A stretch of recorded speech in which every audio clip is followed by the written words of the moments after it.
ठाकरे यांच्या वास्तूत त्यांची येण्याची इच्छा होती आणि शिवसेना पक्षप्रमुख उद्धव ठाकरे यांनाही त्यांना भेटायचं होतं. काल ते त्यांच्या सर्व शिष्यांसह मातोश्रीवर आले आणि मातोश्रीत त्यांचं हिंदू संस्कार, परंपरा, रीतिरिवाज यानुसार स्वागत करण्यात आलं. त्यासाठी मातोश्रीवर काल विशेष व्यवस्था करण्यात आली होती.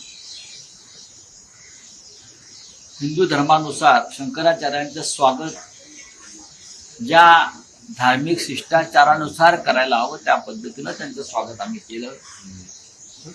त्यांनी माननीय उद्धव साहेबांना, संपूर्ण ठाकरे परिवाराला, शिवसेनेला आशीर्वाद दिले. काही काळ चर्चाही केली.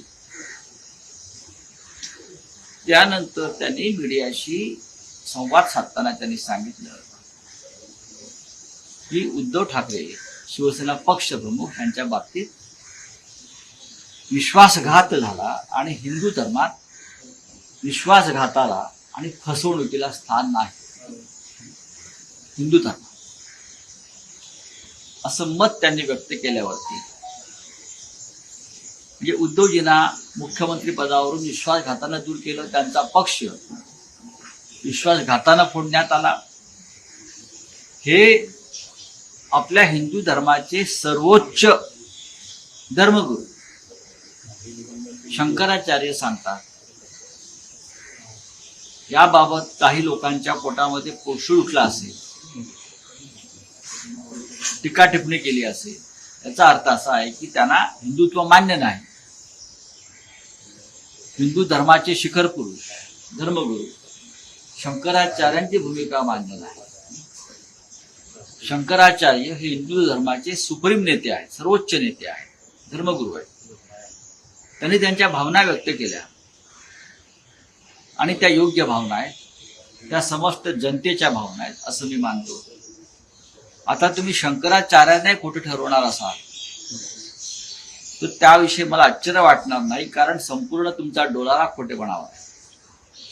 आपण पाहिलं असेल, ह्याच शंकराचार्यांसमोर 2 दिवसापूर्वी एका सोहळ्यामध्ये नरेंद्र मोदी यांनी झुकून त्यांना नमस्कार केला आणि त्यांनी शंकराचार्यांचा आशीर्वाद घेतलेला आहे.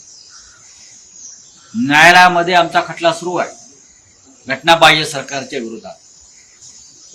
तो चालेल तेव्हा चालेल, पण आदरणीय शंकराचार्यांनी आम्हाला जो आशीर्वाद दिला आणि आमच्यावरच्या अन्यायासंदर्भात जी खंत व्यक्त केली ती आमच्यासाठी महत्त्वाची. एक प्रकारची भाजपला चपराकच आहे का? मी याच्यावरती राजकीय भाष्य करणार नाही. शंकराचार्याने सुद्धा राजकीय भाष्य केलेलं नाही. शंकराचार्यांनी फक्त त्यांचं मन मोकळं केलं. कारण शिवसेना, हिंदू हृदय सम्राट बाळासाहेब ठाकरे यांनी निर्माण केलेली शिवसेना, ज्याचं नेतृत्व उद्धव ठाकरे करत होते किंवा करता आहेत, त्या शिवसेनेचा विश्वासघाताने कसा तुकडा पाडला याला हिंदुत्व म्हणता येणार नाही.